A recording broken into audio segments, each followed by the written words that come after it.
Sa naghahanap naman dyan ng comfort riding na scooter at na napakatipid din sa kanyang gasolina.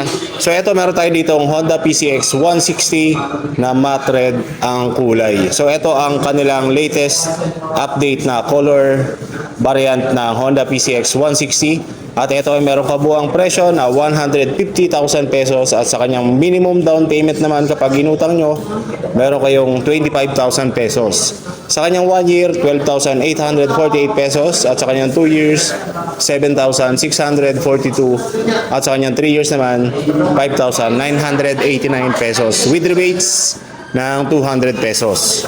So mas mababawasan pa siya ng tig 200 pesos sa kada terms. At syempre, free helmet, free jersey at free discount coupon, free 3 years LTO registration at free TPL insurance para dito sa ating Honda PCX 160.